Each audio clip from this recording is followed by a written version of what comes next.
तो दोस्तों अखंडा 2 रिलीज हो चुकी है और थिएटर में तबाही मचा रही है। तो जिसने नहीं देखा है वह जाओ देख कर आओ। वैसे आज मैं इसकी स्टोरी एक्सप्लेन करने जा रहा हूँ, यकीन करिए आपको मजा भरपूर मिलेगा। तो चलिए शुरू करते हैं ना। फिल्म की शुरुआत में एनआईए के हेडक्वार्टर में हम हो रही मीटिंग को देखते हैं, जिसमें अखंडा को लेकर चर्चा हो रही थी।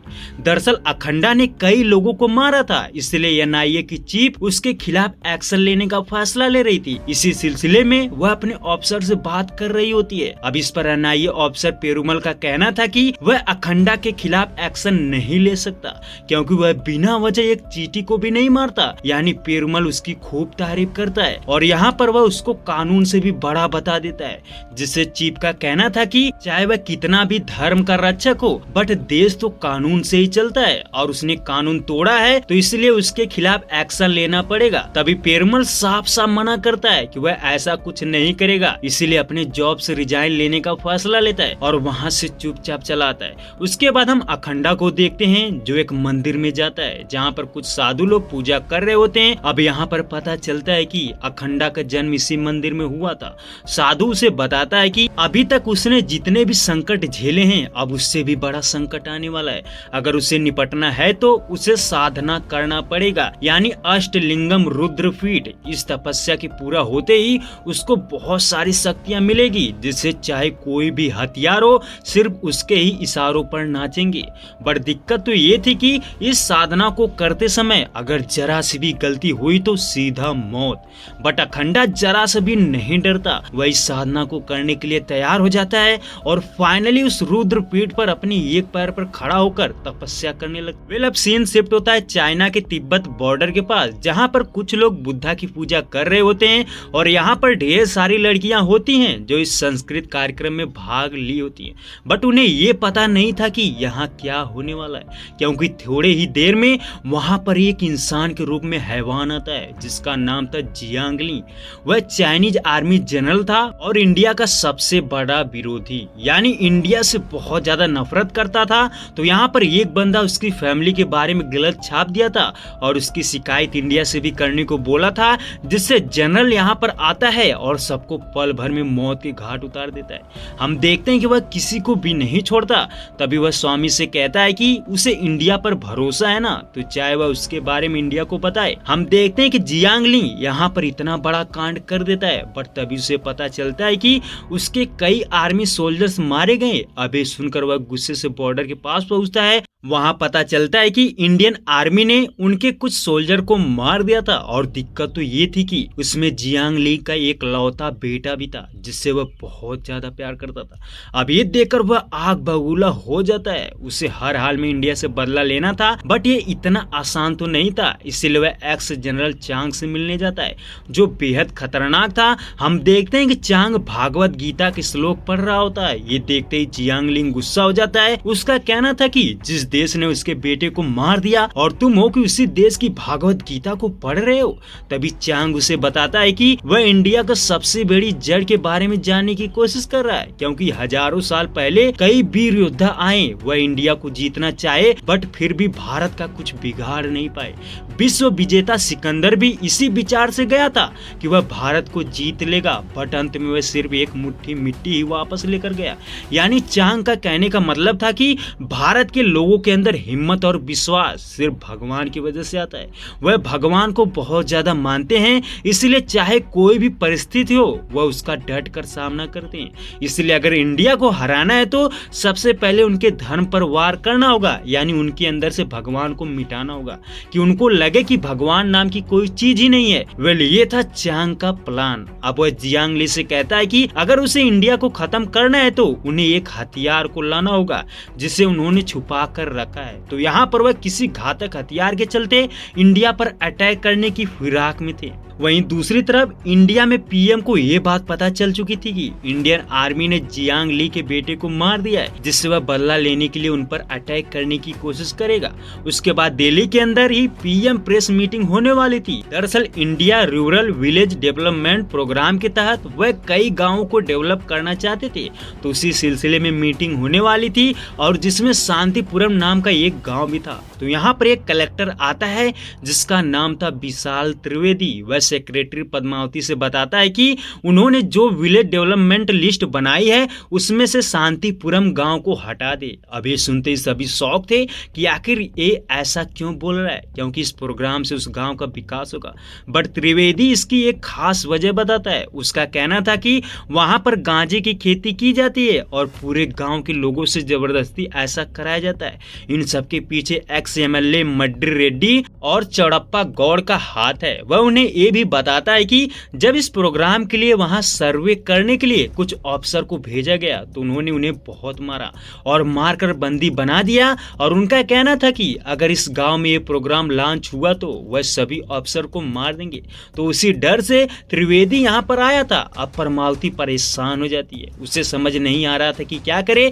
बहुत सोचने के बाद वह फैसला लेती है कि अभी प्रेस मीटिंग में 1 घंटे बचे हैं और 1 घंटा काफी है। यानी वह उस गांव के अंदर एक ऐसे शख्स को भेजना चाहती थी जो 1 घंटे के अंदर उन अफसर को छुड़ा लाएगा, जिसका नाम था बाला मुरली। वह एमएलए था। तो हम देखते हैं कि बाला मुरली शांतिपुरम गांव में आंधी की तरह आता है और सबको मौत के घाट उतारना शुरू करता है। वह बहुत मारता है, उन्हें पीटने के बाद समझाता भी है कि अगर कहीं भी जुर्म हुआ तो वह हर समय वहां मौजूद होगा और सबको मिटा कर रख देगा। तो यहाँ पर सबको मारने के बाद अफसर को छुड़ा लेता है, जिससे इधर सेक्रेटरी और उसके अफसर बहुत खुश होते हैं।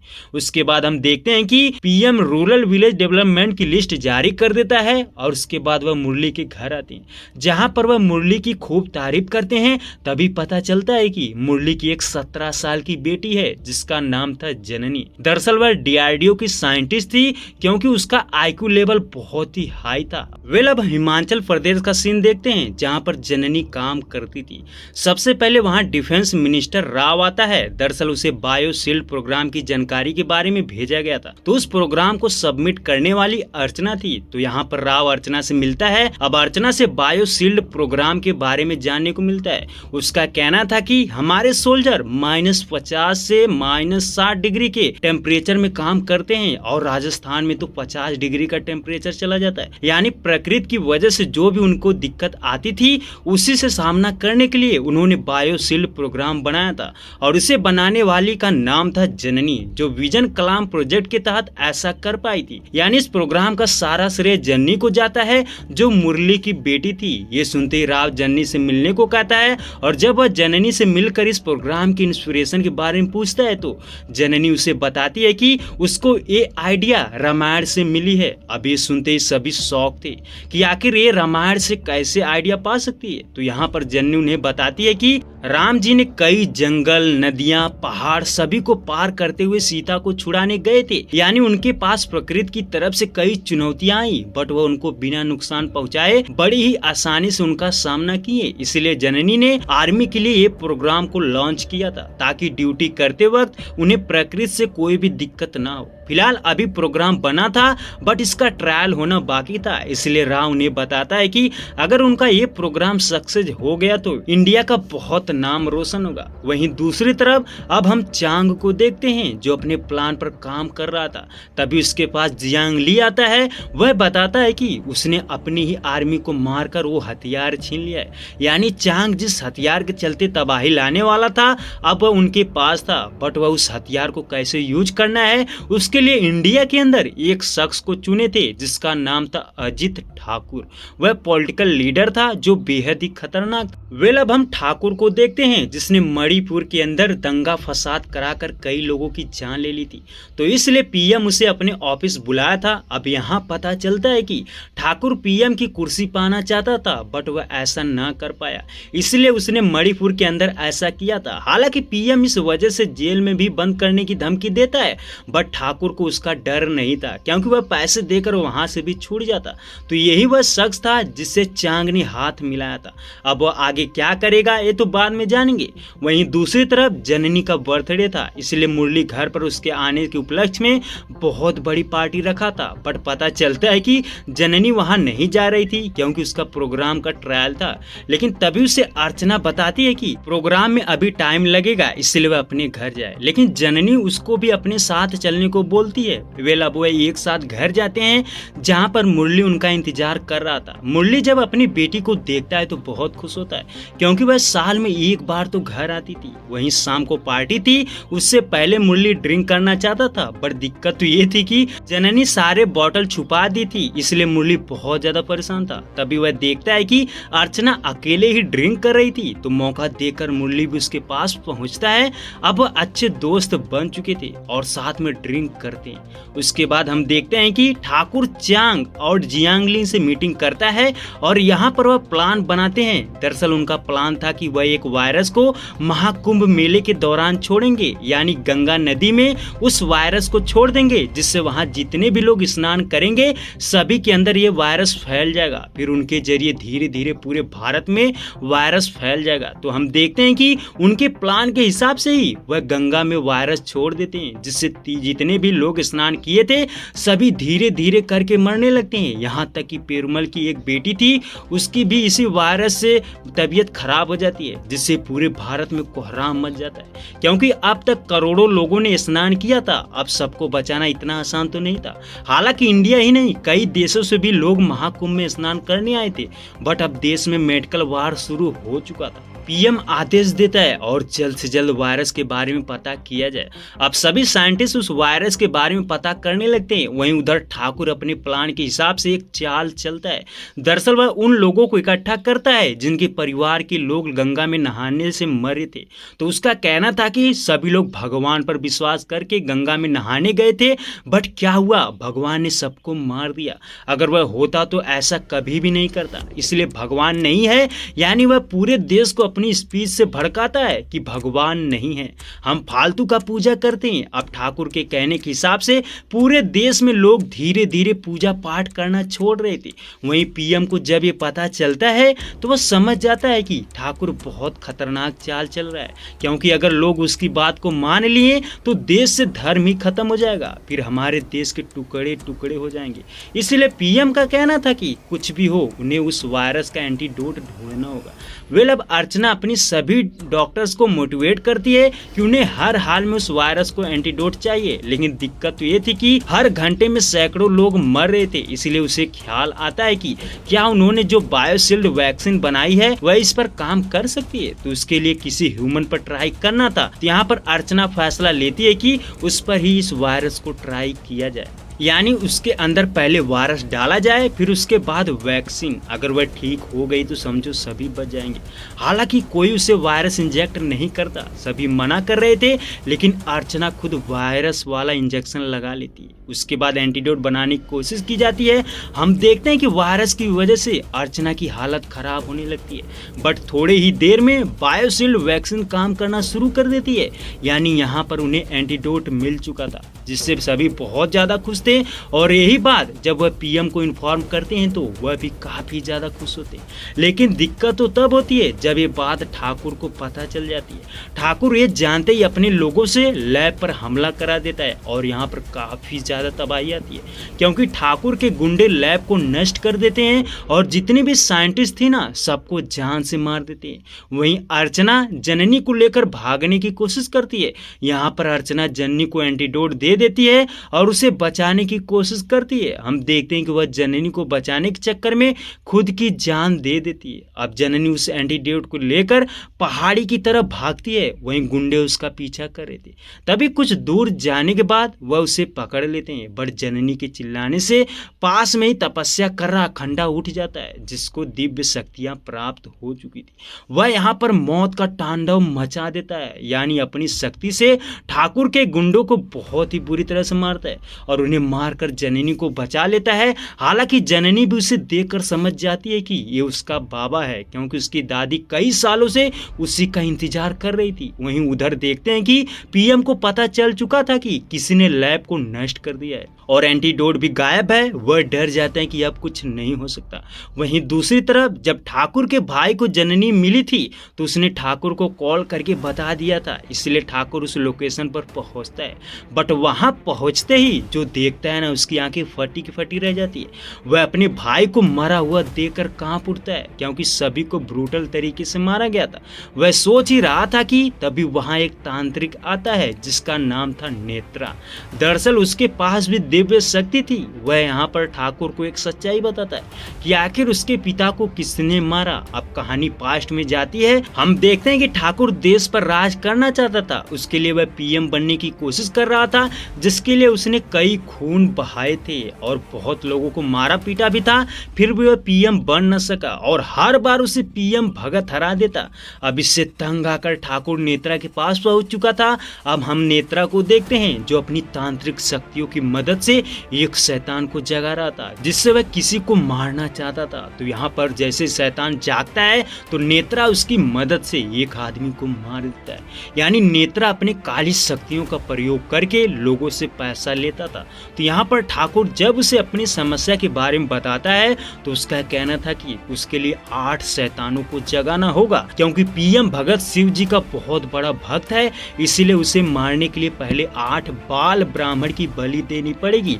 फिर उनकी बलि देते ही 8 शैतान जाग उठेंगे और तब जाकर वह उनसे पीएम भगत को मार देगा। वेल, ये था नेत्रा का प्लान। अब ठाकुर भी उसकी बात को मान जाता है, बट दिक्कत तो ये थी कि वह 8 बाल ब्राह्मण लाएंगे कहां से। तभी हम देखते हैं कि वह 8 ब्राह्मणों को पकड़कर ला भी देते हैं और नेत्रा अपना मंत्र पढ़ना स्टार्ट करता है। उसका कहना था कि हर एक मंत्र के कंप्लीट होते ही एक राक्षस नीचे उठेगा और जब 8वां मंत्र पूरा होगा तो एक साथ सभी बच्चों की बलि देनी पड़ेगी। वेल, अब नेत्रा अपना काम शुरू कर देता है। हम देखते हैं कि वह जैसे ही बलि देने की सोचता है तभी वहां पर अखंडा आ जाता है। वह उसके आदमियों को मारने लगता है, जिससे नेत्रा की तंत्र विद्या भी भंग हो जाती है। वह लास्ट में नेत्रा की एक आंख भी निकाल देता है और इधर ठाकुर को जान से मार देता है। तो कुछ इस तरह नेत्रा का दुश्मन अखंडा था। वेल, अब कहानी फिर से प्रेजेंट में आती है। नेत्रा बताता है कि वह उस समय बच गया था और इसके बाद उसने बहुत तपस्या की, जिससे वह अब बहुत ज्यादा शक्तिशाली बन चुका है। तो यहाँ पर नेत्रा ठाकुर से हाथ मिला लेता है कि वह दोनों अखंडा को खत्म कर देंगे। वहीं दूसरी तरफ अखंडा जननी को लेकर जा रहा होता है, बट रास्ते में ही जननी उसे शिकायत करने लगती है। सबसे पहले तो वह ये कहती है कि उन्होंने अपने शिव के लिए माँ को छोड़ दिया, जो घर में बैठकर हर समय उनका इंतजार करती है। और फिर उसके बाद वह भगवान को भी लेकर सवाल उठाती है कि आपके भगवान ये क्या कर दिया, अगर वह होते तो ऐसा मुसीबत नहीं आती। तभी अखंडा उसको समझाते हुए एक मंदिर के पास पहुंचता है, जिसे लोगों ने बंद कर दिया था। अब यहाँ पर अखंडा जैसे मंदिर को खोलकर उसकी पूजा करता है तो उस पर वहां के लोग भड़क जाते हैं और भगवान को लेकर भला बुरा बोलने लगते हैं, जिससे अखंडा उनको बहुत समझाता है और सारा इल्जाम मनुष्यों पर लगाता है कि वह सनातन धर्म का पालन नहीं करते और भगवान की बनाई हुई चीजों को नाश कर रहे हैं, तो वह कैसे आएंगे। वेल, यहाँ पर अखंडा काफी लंबा चौड़ा भाषण देता है, जिससे सभी को समझ आ चुका था।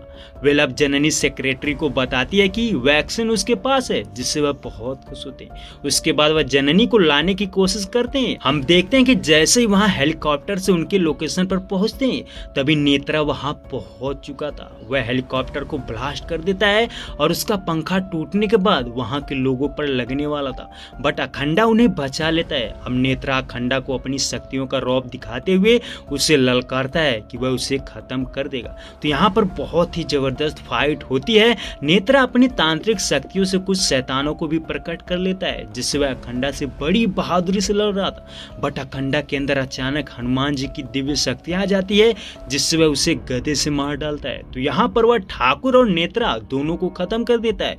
उसके बाद जननी अखंडा को बहुत बोलती है, क्योंकि उसकी माँ उसका इंतजार करते करते मर चुकी थी और उसकी आखिरी इच्छा थी कि वह उसकी बॉडी को आग लगाए। अब यहाँ पर जननी उसे समझाती है, बट वह नहीं मानता, क्योंकि उसे अपने देश की रक्षा करनी थी। बट दूसरी तरफ अखंडा की माँ की चिता को जलाने के लिए शिव जी खुद उसका रूप लेकर जाते हैं और जब वापस आते हैं तो उन्हीं उसकी माँ पहचान जाती है। वह पूछती है कि आखिर वह उनकी चिता को जलाने क्यों आए। अब यहीं पर शिव उसे बहुत समझाते हैं। उनका कहना था कि उनका बेटा अखंडा बहुत बड़ा भक्त है और उसने उनके लिए अपनी माँ को छोड़ दिया, इसलिए उन्हें यहाँ तो आना पड़ता। उसके बाद हम देखते हैं कि जननी को पता चल जाता है कि उसकी दादी को अखंडा ने ही अग्नि दी है। ये सुनकर वह अखंडा के पास जाती है। अब उसे विश्वास हो चुका था कि भगवान है। हम हम देखते हैं कि अखंडा के हाथ में उसकी माँ की राख भी आ चुकी थी। अब वह उसे गंगा में बहा देता है। वह बहा ही रहा था कि तभी वहां सेक्रेटरी पद्मावत और आर्मी के चीफ सहित बहुत से लोग आ जाते हैं। दरअसल वह जननी को लेने आए थे। तो यहाँ पर अखंडा उनसे कहता है कि आप लोग देश की रक्षा करो, पर जब धर्म पर कोई खतरा होगा तो वह किसी को नहीं छोड़ेगा। तो यहाँ पर वह देश के दुश्मनों को मारने की कसम खाता है। वहीं दूसरी तरफ ठाकुर बच चुका था। वह भागते हुए जियांग ली और चांग के पास पहुंचता है और उन्हें समझाता है कि वह भगवान का पीछा छोड़ दे, क्योंकि उसने अपनी आंखों से भगवान को देखा है। तभी वहां पर वही स्वामी आता है जिसे जियांग ली ने चैलेंज किया था कि वह अपने भगवान को बुला ले। वेल यहाँ पर वह भी उसे बहुत समझाता है कि उस देश का कुछ उखाड़ नहीं पाएगा, क्योंकि उसका रक्षा खुद भगवान कर रहे हैं। हालांकि वह नहीं मानते। तभी वह कैलाश पर्वत को उड़ाने की कोशिश करते हैं, बट वहां अखंडा आ जाता है। वह तांडव मचाना शुरू कर देता है। हम देखते हैं कि चांग और ली उसे मारने के लिए अपनी आर्मी को भेजते हैं, बट अखंडा सबको खत्म कर देता है। उसके बाद रोबोट आर्मी भी यूज करके उसे पकड़ने की कोशिश करते हैं और कैलाश पर्वत को उड़ाने की कोशिश करते हैं, बट अखंडा सबको मार देता है। वही वह उन्हें धमकाता भी है कि जो भी उसके देश की तरफ आंख भी उठाकर देखने की कोशिश करेगा वह उसे नहीं छोड़ेगा। वहीं दूसरी तरफ जननी के एंटीडोट से सभी लोग ठीक हो जाते हैं और फिर यहीं पर कहानी समाप्त हो जाती है।